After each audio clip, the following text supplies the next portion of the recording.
ഇപ്പം ചേച്ചിയുടെ കാര്യം പറഞ്ഞാൽ എല്ലാവർക്കും ഇപ്പം ചേച്ചി പറഞ്ഞ പോലെ പലയിടത്തും പറഞ്ഞും കേട്ടും ഒക്കെ അറിയാമെങ്കിലും ചോദിക്കുകയാണ് 10ാം ക്ലാസ് പഠിക്കുമ്പോൾ 15 വയസ്സിലാണ് കല്യാണം കഴിക്കുന്നത്. 15 വയസ്സ് കഴിഞ്ഞു. 16 വയസ്സൊക്കെ ആയിട്ടുണ്ട്.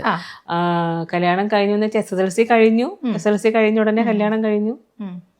ആ ഒരു 10ാം ക്ലാസ്സുകാരി ഇന്ന് വെട്ടിപ്പിടിച്ചൊരു സാമ്രാജ്യത്തിലാണ് ഇവ നമ്മൾ ഇരിക്കുന്നത്. തീരെ ചെറിയ പ്രായം, എനിക്ക് തോന്നുന്നു മകൾക്ക് 2 വയസ്സല്ലേ, ചെറിയ കുട്ടിക്ക് 2 വയസ്സിലെപ്പോഴാണ് ചേച്ചി ഡിവോഴ്സ് എന്ന് പറയുന്നത്. അന്നത്തെ ഒരു കാലഘട്ടത്തിൽ എങ്ങനെയാണ് ചേച്ചി ആ ഒരു ഡിസിഷനിലേക്ക്, കാരണം ഇന്ന് എല്ലാവരും കുറച്ചുകൂടെ ബോൾഡായിട്ട് അതിനെ സമീപിക്കുമ്പോൾ ആ ഒരു കാലഘട്ടത്തിൽ ചിന്തിക്കാൻ പോലും ആവുന്നില്ല. എങ്ങനെയായിരുന്നു ചേച്ചിയുടെ അങ്ങനത്തെ ഒരു ഡിസിഷൻ എടുക്കാനുണ്ടായ ഒരു?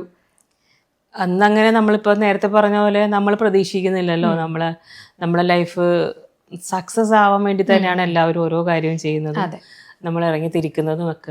വിവാഹം എന്ന് പറയുന്നത് പലപ്പോഴും വളരെ അപൂർവ ആൾക്കാർക്കാണ് 100% സന്തോഷം കിട്ടുക. ബാക്കി വളരെ എനിക്ക് തോന്നുന്ന ഒരു 90% ആൾക്കാരും 100% ഒന്നും ഹാപ്പിയല്ല, അഡ്ജസ്റ്റ് ചെയ്ത് പോകണമെന്നേ പറയാൻ പറ്റുള്ളൂ. അപ്പോൾ അഡ്ജസ്റ്റ് ചെയ്ത് പോകാൻ ശ്രമിക്കുമ്പോഴും അതും പറ്റാതെ വരുമ്പോഴാണ് ഡിവോഴ്സിലേക്ക് പോകുന്നത്. ചില ആൾക്കാർ പറയണേക്കാം നമുക്കൊരു അഡ്ജസ്റ്റ്മെന്റിന് വേണ്ടിയിട്ടല്ലല്ലോ നമ്മൾ ജീവിച്ചതും ജീവിക്കുന്നു എന്ന്. പക്ഷെ എൻ്റെ കാര്യത്തിൽ അങ്ങനെയൊന്നും അല്ല, അഡ്ജസ്റ്റ് ചെയ്യാൻ തയ്യാറുമായിരുന്നു. അതെങ്ങനെയോ അതങ്ങനെ പോയി. പിന്നെ ജീവിക്കുക എന്നുള്ളതാണ്, ഈ ജീവിക്കുക എന്നുള്ളൊരു നമ്മുടെ ലൈഫ് എപ്പോഴും ഒരു യാത്രയാണല്ലോ. ഈ യാത്രയിൽ പല പ്രശ്നങ്ങളൊക്കെ ഉണ്ടാവും. അതേപോലെയാണ് ഈ വിവാഹം എന്നുള്ള സംഭവമൊക്കെ ആ യാത്രക്കിടയിൽ സംഭവിക്കുന്നതാണ്. ആ സമയത്ത് നമുക്ക് 2 കുട്ടികളും ആയി കഴിയുമ്പോൾ നമുക്ക് ആ യാത്ര എന്തായാലും മുന്നോട്ട് കൊണ്ടുപോയേ പറ്റുള്ളൂ. നമ്മൾ ഒറ്റയ്ക്കാണെങ്കിൽ ചിലപ്പോൾ ഒരു പക്ഷേ നമ്മളെ യാത്ര അവസാനിപ്പിച്ചേക്കാം.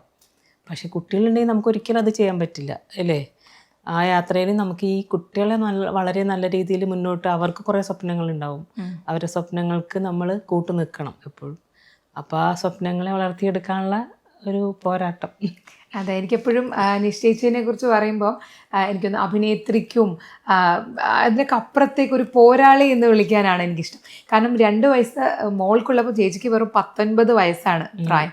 ആ 19 ഇന്ന് കാണുന്ന എന്താ അമ്മൂമ്മ കൂടിയാണ് അല്ലേ. അപ്പം അത്രയും ഒരു കാലഘട്ടത്തിൻ്റെ ഒരു പോരാട്ടം എന്ന് പറയുന്ന ചെറുതൊന്നും ആയിരിക്കില്ല.